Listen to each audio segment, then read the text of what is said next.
Entrevista da semana. O tema da entrevista da semana é a destituição do poder familiar, com o juiz Reni Batista Neto. A jornalista Tata Fromholz conversou com o magistrado. Acompanhe. Juiz Reni, o que é o poder familiar? O poder familiar é um conceito novo, relativamente novo, no sentido de que ambos os genitores eles têm o poder, dever de assegurar os direitos e garantias dos filhos. É uma missão constitucional que foi, com a Constituição de 88, que foi passada aos pais, os genitores, de fazer cumprir as garantias e direitos que os filhos têm. Em poucas palavras, resumidamente, é isso, o poder familiar. O poder familiar ele é uma missão muito importante, né? Porque visa assegurar às crianças direitos e garantias, mas focando as crianças e crianças e adolescentes como sujeitos de direitos, e não como simples coisas, como era antigamente. O Código Civil anterior, o de 1916, ele previa não o poder familiar, mas previa o pátrio poder.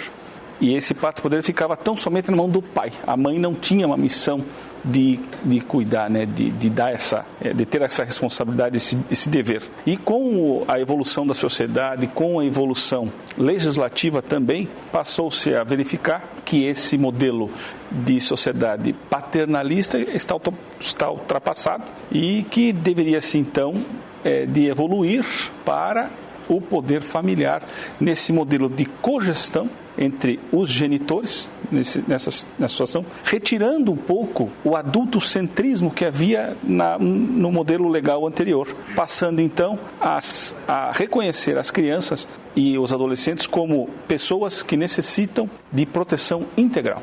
Essa é a missão, digamos assim, do poder familiar.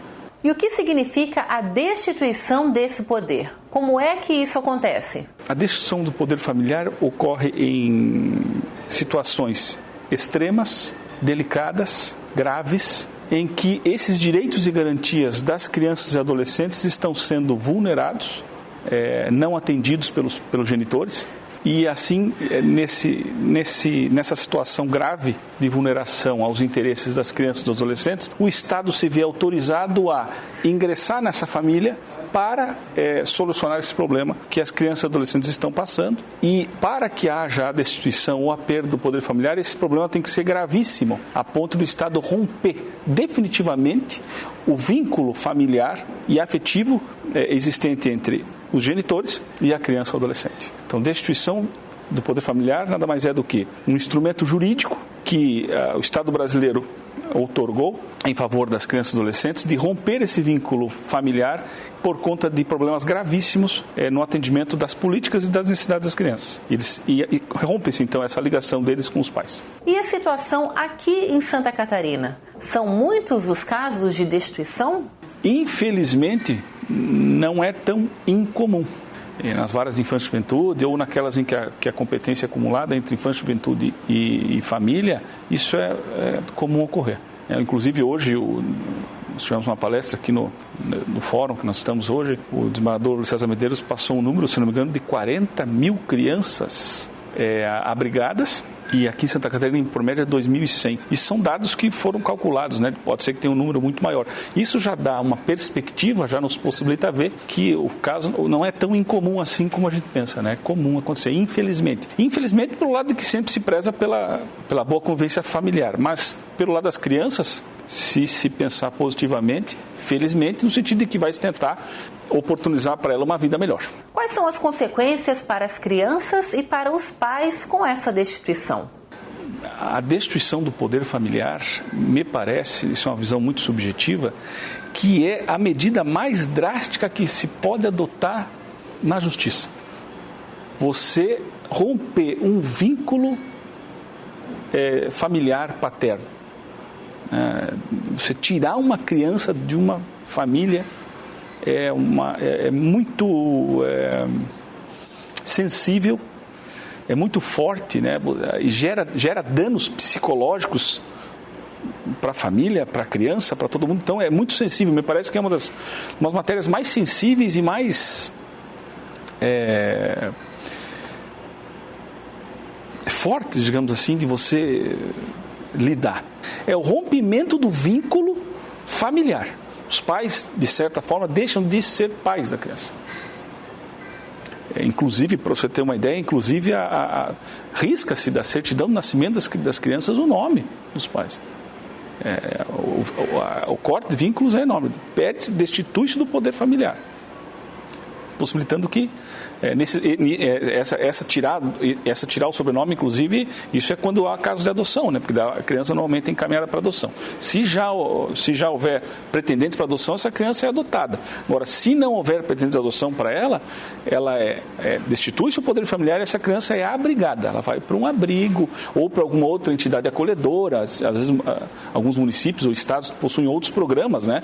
Vai para uma família acolhedora, fica em outra família ou num abrigo, como nós chamamos aqui em Santa Catarina, fica no abrigo, essa criança fica abrigada até que se encontre, ou até que se consiga uma futura adoção, ou entregá-la sob a guarda de alguém, ou sob a tutela de uma família, alguma coisa nesse sentido, né? Então, em relação à criança, ela fica aguardando uma família substituta, no caso, né? Mas antes de você, só uma ponderação, antes de se tentar ou de se decretar a destituição familiar, é importante que toda a rede que trata das matérias referentes à infância e juventude, dos municípios e do Estado, eles tentam, de várias maneiras, essa reaproximação com a família,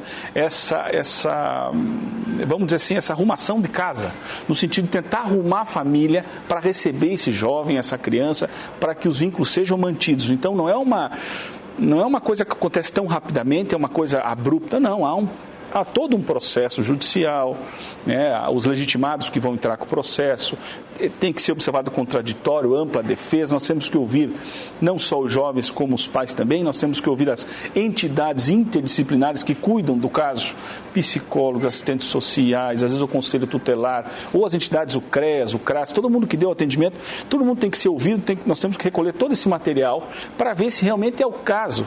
Porque, como eu já tinha falado, é muito sensível, é muito grave, né?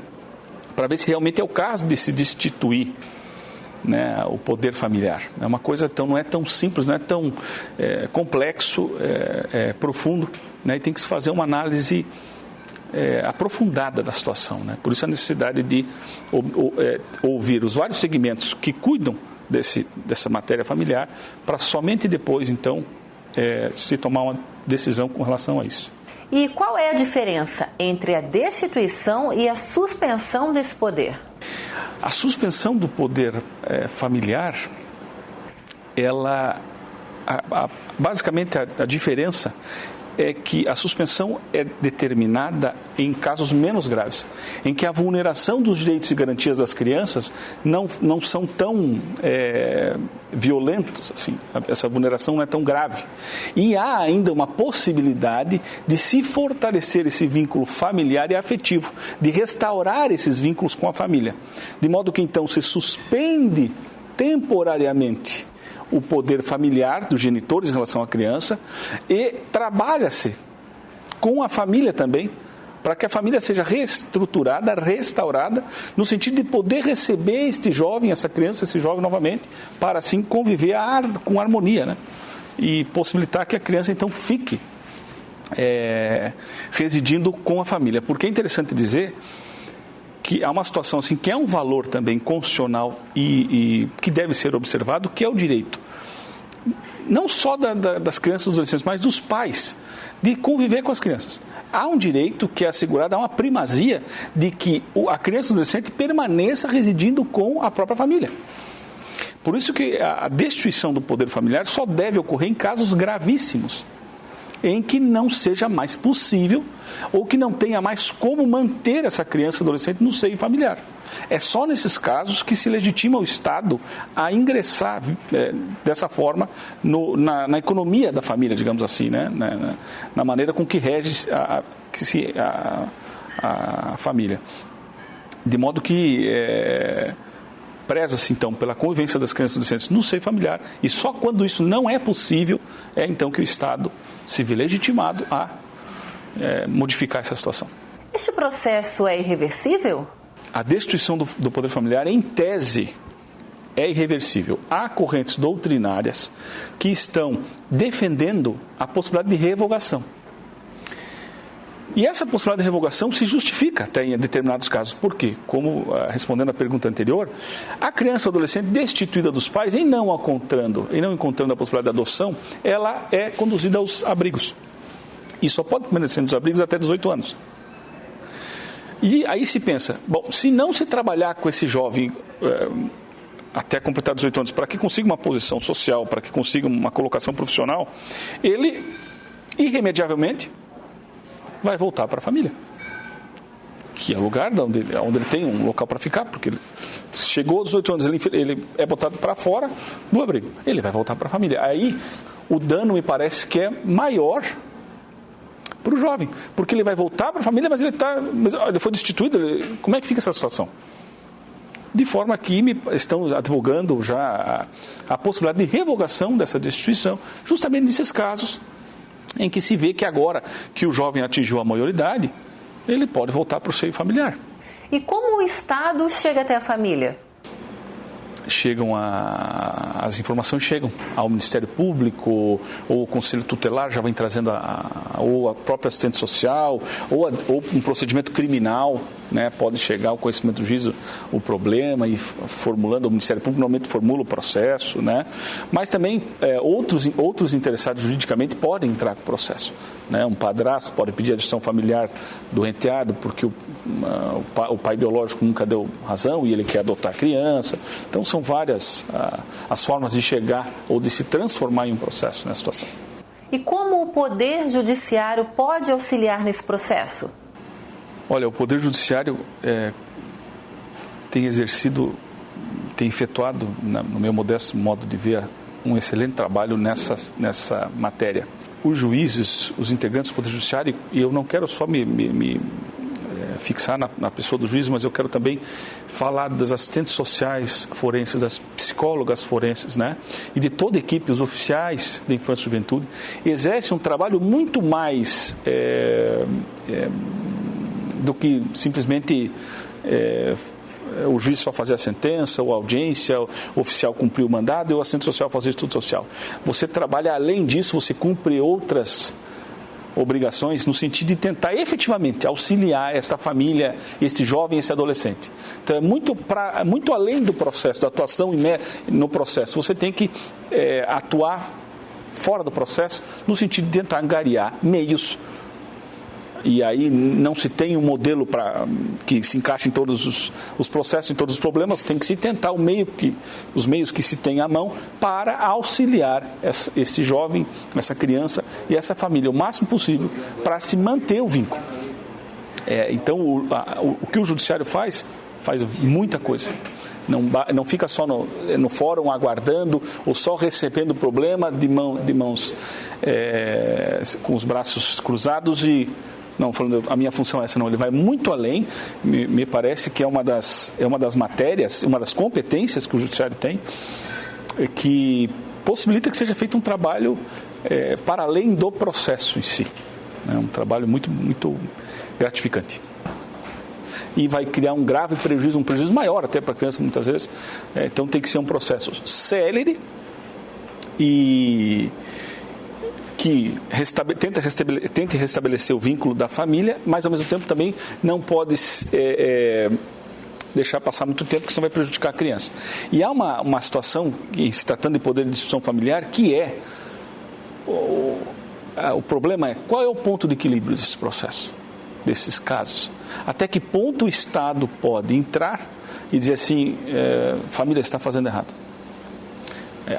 Sempre tem que se observar esse ponto de equilíbrio, que é os direitos, há um entrecruzar aqui de direitos, de valores, de culturas que são dos pais e o das crianças, e até que ponto, e o difícil é encontrar o ponto de equilíbrio, e o Estado dizer, não, agora, a partir de agora, nós temos que instituir, nós temos que desligar, nós temos que tirar da família. Muito obrigado, juiz Reni Batista Neto, pela sua participação no programa hoje. Eu que agradeço o convite, sempre um prazer, que eu sempre estou à disposição. E o Justiça Legal dessa semana fica por aqui. Nós nos encontramos na semana que vem. Até lá!